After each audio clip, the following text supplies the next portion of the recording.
Selamat datang kembali di Meta Podcast. Dan tidak aneh lagi kalau ada suara ini dan suara yang satu lagi. Berarti kita ada di season Surat Pendengar. Ya, Seperti biasa sebelumnya selamat tahun baru ya. Ini podcast awal pertama kita tentang Surat Pendengar di tahun 2022. Dan begitu banyak juga surat-surat yang telah masuk. Dan ternyata ya masih sama, bergantinya tahun masalah itu ternyata belum banyak juga menemukan solusinya. Dan salah satunya masalah-masalah itu datang di meja kita, itu dari kalian. Oke, kita langsung saja. pertanyaan yang pertama Yang pertama dari siapa? dari murid plus 62 Oh, warga Indonesia. Indonesia.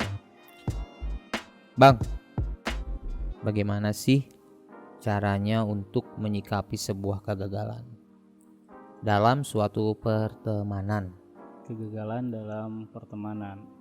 Wah, ini terlalu umum ya. Mungkin kita terjemahkan aja, dia nggak bisa into ke temennya kali ya, karena nggak bisa berteman. Teman bermain mungkin ya. Ya, teman bermain kayak misalkan Tongkrongan, nah, gitu. teman tongkrongan. Kayaknya wah saya pengen gabung nih sama circle-nya si Anu, cuman saya nggak bisa, dan mungkin karena nggak bisa itu dia Nggak merasa masuk. gagal, ya nggak masuk gitu. Menurut lu gimana?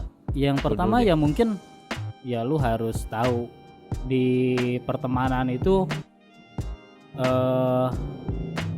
habitnya apa, kebiasaannya apa gitu kan. Dari cara apa yang diomongin, dari cara apa yang dibahas di tongkrongan itu, ya kamu harus masuk. Misalkan kamu masuk ke tongkrongan orang-orang yang suka dengan anime misalnya, ya berarti lu harus tahu lah sedikitnya tentang anime biar obrolannya nyambung. Biasanya sih kayak gitu.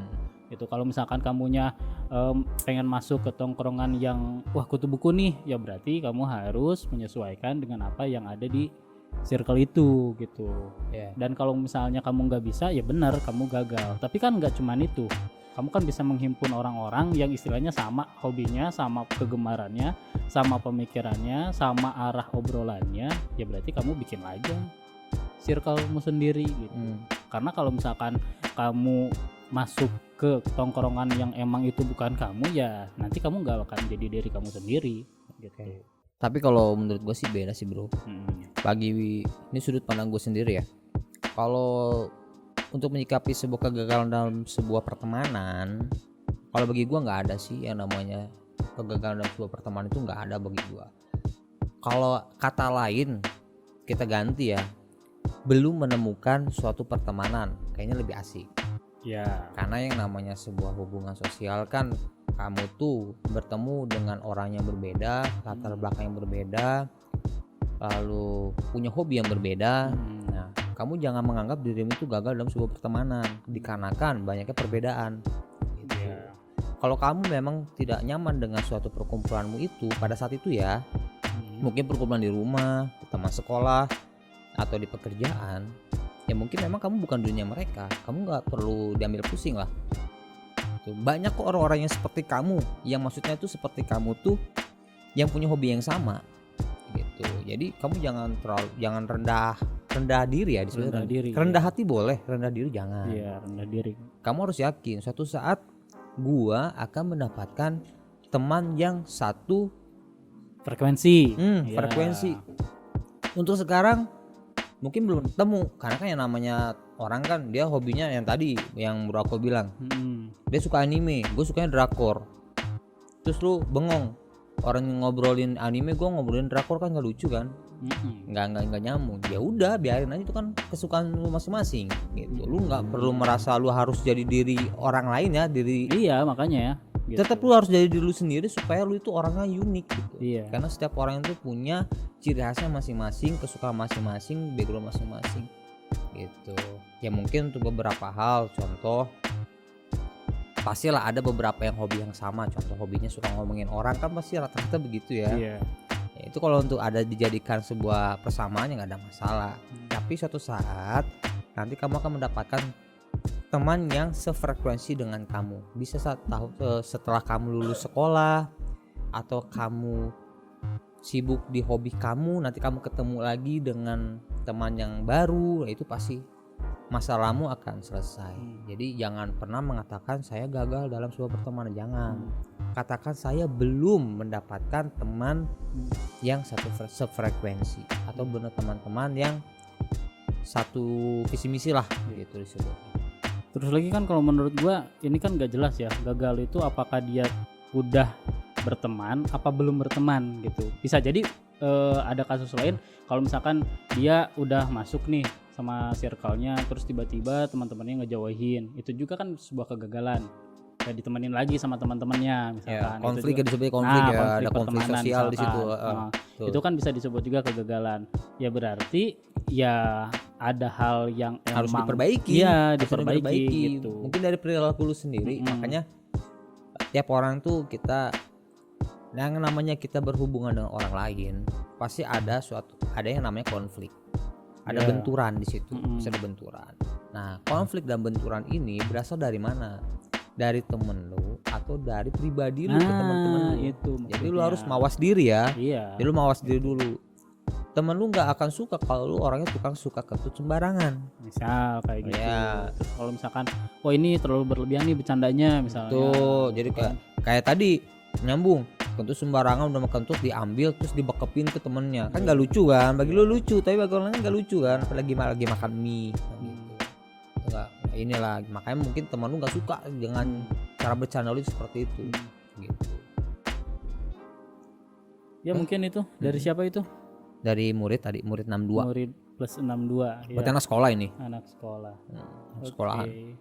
Selanjutnya Lanjut. Halo sahabat Meta Voice, halo. Mau cerita dong. Gini bang, aku bentar lagi lulus. Terus orang tuaku bertanya mau kuliah apa kerja. Nah di situ aku bingung apakah kuliah atau kerja. Tapi mau kerja di mana? Kuliah juga nggak ada biaya. Nah jadi aku bingung bang. Apa mau kerja apa kuliah? Tolong bang masukannya. Oke, terima kasih. Dari siapa itu? Dari Ujang Antariksa. Dari Ujang Antariksa yang jauh di sana. Iya. Kamu kayaknya penganut flat earth ya. Karena ada ujungnya itu. Iya. Untuk Ujang Antariksa, kalau menurut gua nih, bingung pasti wajar lah. Gitu. Karena kan itu tujuan hidup kedepannya ya. Galau ya, disebutnya galau. Masa depan gua nih mau kerja atau mau lanjut sekolah, lanjut kuliah gitu ya, lanjut kuliah. Kerja apa? Kalau kuliah gua nggak ada uangnya. Gitu. Oke. Pertama, kalau untuk masalah lu mau kuliah tapi lu bingung karena nggak ada biayanya, coba deh lu obrolin dulu sama pihak sekolah. Biasanya tuh pihak sekolah bekerja, ada badan khususnya, disebutnya BKK kalau ya setahu gue gitu. Iya, BKK, Bursa Kerja Khusus ya. Bursa Kerja Khusus. Nah itu BKK itu biasanya akan mendata para siswa yang akan lulus sekolah, disalurkan kepada minat dan bakatnya. Gitu. Jadi ada arahan lah. Ada arahan. Kalau anak kampas saya mau kuliah tapi saya tidak punya uang. Nah, nanti BKK akan mencari dalam hal ini yaitu beasiswa. Gitu. Karena kan kalau di sekolah tuh KIP ya disebutnya ya. Iya. Ada KIP gitu. Nah, itu bisa. Cuma masalahnya gini, lu kalau naikkan lu kuliah, ingat tuh jangan asal masuk jurusan. Itu lu harus lebih spesifik lagi. Lu kalau anehkan mau kuliah, lu jurusan lu apa dulu, terus lu sukanya apa gitu. Tapi bang, gue dulu suka gue jurusannya dulunya gue anak STM gitu kan. STM maksudnya misalnya. anak mesin. Tapi gue menjadi pengacara. Ya kalau memang lu tujuan lu itu mantap jadi pengacara, berarti kan lu harus ngambil kuliah jurusan pengacara atau hukum. Ya nggak perlu ngelanjutin yang nggak lu suka gitu, karena itu akan ngejalur nanti jalur hidup lu gitu. Jadi jangan sampai lu menyesal untuk kedua dan ketiga kalinya dalam menentukan tujuan hidup. Dan kalau untuk masa bekerja, bingung kerja apa ya, tadi juga lu ngobrol lagi tuh sama siapa, sama BKK juga. Pas saya mau kerja tapi kerja di mana ya, tolong dong arahkan, ada nggak pekerjaan yang kira-kira cocok gitu. Tapi bukan cocok-cocokan sih bro, cocoknya kan kayak jodoh aja ya, cocok kawin kan gitu kan, kayak gitu. maksudnya yang sesuai dengan keahlian lu Ya. gitu. Lu jurusan apa? Jurusan tata boga, berarti kerjaannya yang harus berkaitan dengan background pendidikan lu gitu. Supaya apa, lu nggak mulai dari nol lagi gitu. Jadi lu nggak ada istilah lu buang-buang waktu, buang-buang pikiran dan tenaga untuk apa disebutnya, adaptasi di dunia pekerjaan. Meskipun pada saat lu kerja di bidang yang sama waktu lu sekolah, pasti tetap akan ada yang namanya adaptasi juga, cuman nggak terlalu parah gitu. Terus lagi kalau menurut gua nih, kalau dia bingung gak punya biaya pengen kuliah, karena kan ini kan ada opsi banyak sih sebenarnya ya. Kalau misalkan gak punya biaya terus pengen kuliah, ya kuliah aja gitu. Kalau menurut gue sih kayak gitu, bismillah aja sih kuliah gitu, nanti toh juga bakal selalu ada gitu. Kalau rezeki, kalau kitanya emang benar-benar yakin pengen gitu, ya nanti bakal ada lah yang ngebantu, yakin seperti itu. Pasti ya, kalau misalnya lu punya effort yang lebih buat wah gue pengen kuliah nih, ya berarti nanti lu juga nggak bakalan diem kan, lu juga nanti bakal bisa sambil kerja gitu kan. Betul, kerja sambil kuliah. Jadi ambil kayak kelas karyawan. Jadi dua-duanya dapat part time, kamu kerja, uang hasil kerja kamu dibuat untuk biaya kuliah. Itu kan udah dua-duanya. Yang pertama, wah itu udah keren banget sih menurut gua. Yang pertama lu udah punya pengalaman kerjanya, udah beres kuliah, tinggal matengin lagi gitu kan. Tapi lu jangan mengeluh, wah capek, ya pasti capek ya, bro, pasti capek gitu. Kerja juga capek, kalau kuliah juga capek. Tapi itu kan untuk masa depan lu nanti. Capek saat ini nggak apa-apa, lu santai di masa depan. Gitu. Jangan sampai lu sekarang berleha-leha, nanti tuanya lu capek. Jangan. Dan ini sih yang krisisnya itu adalah, ya kadang orang tuh suka mikir finansialnya dulu gitu, dananya dulu dari mana nih. Padahal ya harusnya tabrak dulu sih itu gitu kan, tabrak dulu. Kepastian gitu kan. Kepastian. Kalau lu yakin misalkan, wah gue pengen banget nih kuliah, pengen punya gelar, pengen punya ilmu yang istilahnya didapat nanti di kampus misalkan, ya berarti lu harus itu, nggak usah lah mikiran tentang biaya gitu kan. Kalau emang lu nya dapat tuh effortnya buat di sana lebih, ya pastilah ada gitu rezeki mah. Bismillahirrahmanirrahim. Gitu. Tuhan pasti akan membantu lu. Begitu juga dengan kerja gitu kan. Kerja ngeluh kayak gimana? Ada rezekinya ya. Ada rezekinya pasti. Kalau kerja kan udah pasti menghasilkan, cuman ya kamu nggak bisa kuliah gitu. Ya itu mah opsi. Ya kalau misalkan lu bingung pilih yang mana, ya bisalah konsultasi sama guru, sama orang tua lu misalkan, atau sama diri kamu sendiri misalkan istikharah, wah tahun ini gue mau lulus, mau apa dulu ya. Nah gitu. Jadi pastilah ada jalan keluarnya. Dan ingat jangan sampai nganggur gitu. Jangan. Gak boleh nganggur. Tetap nganggur dan jadi beban orang tua. Iya. Jangan ya. Malu lah. Malu. Ya gitu, jangan antariksa. Next pertanyaan ketiga, Bang. Mau tanya nih, boleh? Kan Indonesia punya utang nih ke luar negeri. Di sini. Anaknya kelas nasional. Bardigo ini ya. Anaknya Bardigo nih, bos. Sedangkan menurut kepercayaan kita, uang itu dibawa sampai mati. Utang itu dibawa sampai mati. Ya. Nah, kita ikut menanggung utang itu enggak, Bang? Kan kita warga Indonesia dari Kepomen. Wih, Kepomen keren banget nih. Ini keren nih pertanyaannya. Jadi Indonesia punya utang. Kita kan warga Indonesia, berarti kita juga istilahnya ketempuhan lah gitu ya. Ketempuhan untuk membayar utang. Untuk bayar utangnya. Terus kalau kita meninggal, itu gimana? Kira-kira dibawa mati enggak? Dibawa mati, gitu. Itu kan utang. Gitu takutnya kan. Pas dia meninggal tanyain, wah kamu masih punya utang sama negara. Nah, gitu kan. Utang negara itu utang kan negara besar. 1.000-2.000 bukan? Iya. Ya kalau menurut gue sih, ya lu mati, ya nggak bakalan bawa utang. Mati aja ya. Mati aja gitu. Yang naikkan utang itu kan bukan lu gitu kan. Iya. Gitu, yang naikkan siapa? Kalau misalkan itu Menteri Keuangan, ya Menteri Keuangannya. Nanti pas ditanya di akhirat, di alam kubur misalkan, wah lu punya utang nih sama negara, atas nama negara. Ini kan atas nama negara. Jadi yang punya kebijakan kan bukan betul. Lu. Jadi kalau ini kan ranahnya agama ya. Jadi agama itu kan mengaturkan nggak semuanya gitu. Maksudnya nggak semuanya gini. Ada ranahnya. Utang negara ya berarti antar negara bayar utang. Utang pribadi ya berarti pribadi itu harus bayar gitu. Jadi nggak bisa bawa ranah hutang negara lu yang bayar sendiri gitu. Buat makan besok ya udah susah kan gitu kan. Iya. Ya Tuhan pasti ngerti lah. Iya, Tuhan pasti tahu lah beban hidup udah banyak gitu. Masa kamu dibebankan sama urusan negara kan gitu. Dan juga gini, negara itu membayar hutang. Pendapatan negara adalah salah satunya dari pajak. Nah, dari pajak, kamu kerja terus ada pajak tuh potongan. Itu untuk membayar, ya terserah itu negara itu membuat uang alokasikan kemana? Alokasikan gitu kemana? kan. Bisa untuk pembangunan, bisa untuk membayar hutang, bisa untuk bla bla dan lain-lain gitu. Itu urusan negara.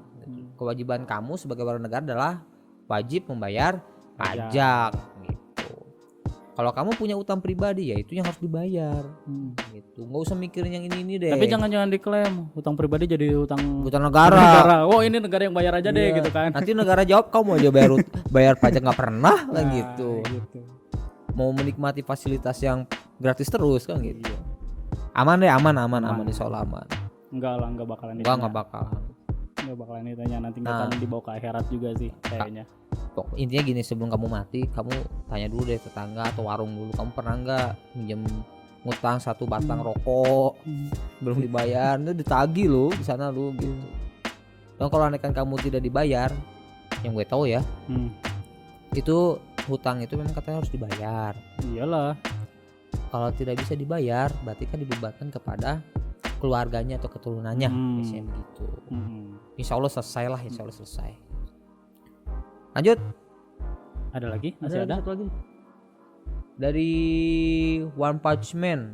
One Punch Man itu yang Saitama itu ya? Saitama. Yang botak itu ya? Iya, sekali jab, tonjok langsung ini udah selesai. Salam dari Tutol. Salam. Bang, gue bingung nih. Kan gue kalau nyebut item ke orang lain pasti dikatain apa nih?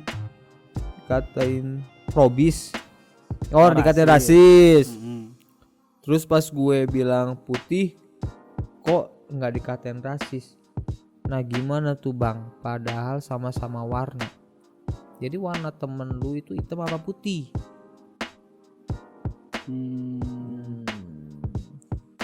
Dia punya teman. Iya, gue maksudnya itu.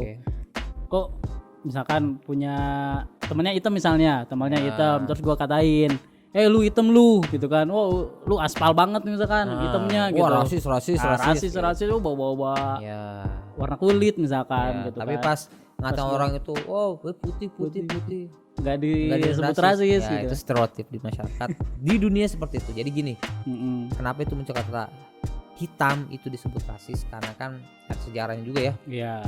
Jadi memang dulu itu warna kulit hitam itu kalau dalam status sosial di Eropa itu untuk kalangan orang-orang budak. Ya, slave dulu. Ya, untuk kalangan orang budak. Nah, orang-orang kulit putih ini memang status sosial lebih tinggi daripada kulit hitam. Makanya orang dikatain kulit hitam gak terima. Sekalipun itu sama-sama warna kan. Ya. Malah dia lebih suka kalau dibilang warnanya kulit putih gitu. Ya memang hitam dan putih ya manusia sama aja ya. Iya. Tapi memang ya kenapa ya memang stereotip di masyarakat berkembang seperti itu. Karena sejarah dari dulunya kayak gitu. Ya. Gitu kan, kita kan tahu bahwa kalau misalkan Eropa terus Afrika itu kan beda warna kulit kan gitu. Terus yang Eropa ini dia merasa superior karena emang bertubuh lebih bagus lah dari warna kulit, terus dari kepintaran, dari hal-hal apapun. Nah, si orang hitam ini, jadi kita ngomongin dulu itu ada yang namanya kultur niga. Niga itu orang-orang negro gitu kan. Jadi kalau lu jalan-jalan ke Eropa terus bilang niga itu wah udah kamu habis lah digebukin sama gangster kulit-kulit hitam. Nah, itu makanya dulu sejarahnya emang bener gitu kan, orang-orang kulit hitam itu selalu didiskriminasi gitu kan, selalu dipandang sebelah mata, dan yang lebih parahnya itu jadi slave, jadi budak gitu kan. Ras budak. Jadi kaum strata terbawah lah gitu. Kalau misalkan dilihat dari strata sosial. Nah, itu ya pola pikir yang sangat amat dangkal, karena emang dulu pengetahuannya mungkin nggak nyampe sekarang. Kalau sekarang kan udah fine aja tuh kan. Orang kita artis-artis Eropa juga yang Hollywood itu orang hitam itu actingnya lebih keren kan gitu kan. Terus lagi kan banyak orang-orang hitam juga yang istilahnya lebih unggul daripada orang-orang kulit putih, dan itu karena emang pengetahuan kita makin sini makin aware, makin peduli gitu sama orang-orang dan tidak membedakan lagi ras. Nah kalau ini kan cukupnya pertemanan kali ya, terus wah ngatain nih gitu kan, ngatain hitam, ya emang kesinggung ya pasti kesinggung. Cuman kan sama-sama warna kan yang ditanyanya itu, sama-sama warna. Ya emang benar sama-sama warna, cuman kan karena kita punya sejarah dulu zaman seperti itu, dulu itu dikatakan ada pengklasifikasian lah gitu. Ya, Si hitam itu jelek, putih itu baik gitu kan. ya. Hitam Betul. itu jahat. Jahat. Misalkan, Ya. gitu kan. Jadi kalau andaikan orang dikatakan wah hitam lu berarti dia jahat gitu. Jadi mukanya serem. Jadi karena ada pengklasifikasian itu sih, ada pengelompokan gitu kan.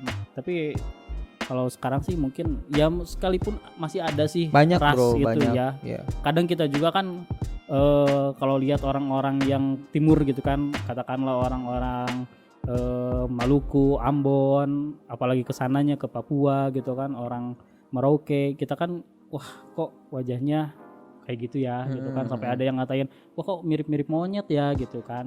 Nah karena emang seperti itu, karena beda gitu kan. Nah dari perbedaan ini sampai orang mengklasifikasikan, mengelompokkan gitu.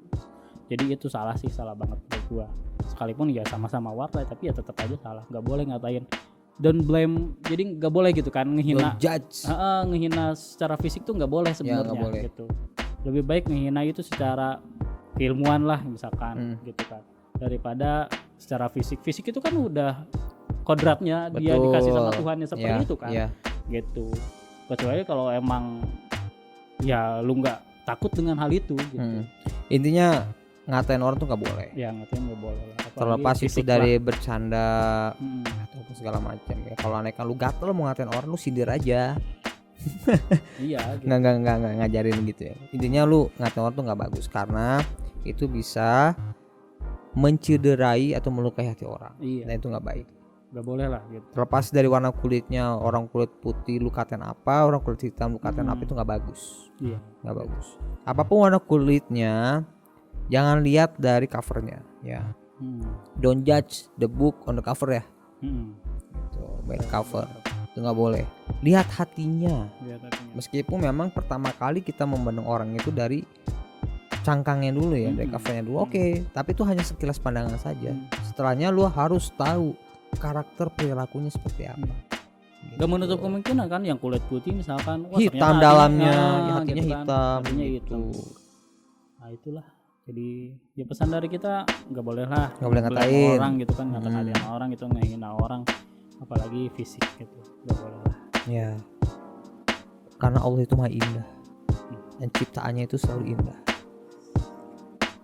Oke, ada lagi? Beres bro.